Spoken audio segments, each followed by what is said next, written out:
Conor seems to think that he's one of the best boxing minds right now, weighing in on boxing here and there, all over the place, thinking he can give Ryan Garcia advice after the Tank Davis fight, saying he wanted to see it again, telling him how he could adjust. He weighed in on the upcoming fight between Nathan Diaz and Jake Paul, and his words were, as shows, he says, I think Nate Diaz slaps the head off of him, and he looks forward to seeing it. Do you agree with Nate? Do you agree with that that prospect of how that fight will play out? No. Nate Diaz is probably going to get dog walked, and then the last round, you know, old Nate's going to do one good punch, stumble Jake, and everybody's going to say, "Oh man, Nate just won that fight." And then as for point Conor, at him and be like, "Oh, I got you." Yeah, you know what I'm saying? I could knock you out, but I'll let you slide, you know. But I'll let you slide. He's got the greatest boxing mind. If he did, then Poirier would have knocked him out. So man, saying, bro. Man.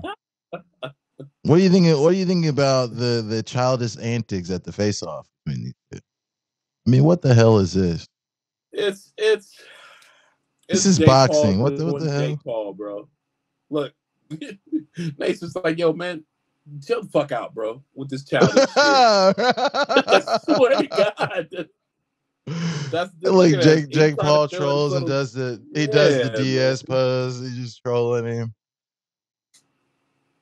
Well, one of the things that just got announced about this fight as well is that it is going to be contested within 10 rounds. Do you think that plays a factor for Nate Diaz? But before you answer that, Eddie Hearn of Matchroom Sports, who promotes boxing, obviously, went out there and said that he saw Nate Diaz hitting the bag and he doesn't last 4 rounds against Jake Paul. Thank you. Somebody is speaking facts finally.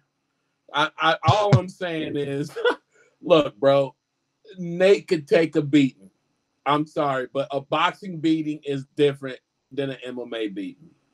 You know what I'm saying? Jake Paul is younger. Nate Diaz he's older. His speed's not there. Nate, I don't care what anybody say, Nate does not have great hands. He has moments. Nick was the one with the hands. If this was Nick and Jake Paul, oh my God, this would be a different fight, because Nick will beat his ass in 2 rounds and then gas out if he don't got his stamina. But Nate, I just don't see much but him taking dumbass shots. Remember, he fought Tony Ferguson and was down there. He was gassed on the Tony Ferguson that couldn't do his kick slides across the ring anymore.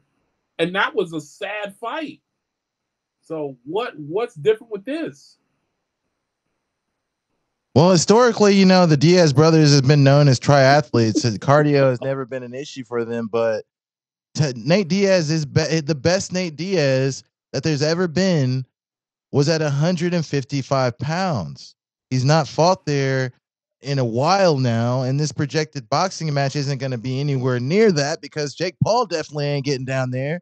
That being said, I don't, even though I don't think that the cards are stacked in Nate's favor, you bet your fucking ass I'll be in the front row. And by I say front row, I mean in front of my TV, rooting for fucking the Nick Diaz army all night long and hoping that they find a way to get out of there with a fucking victory. 100%.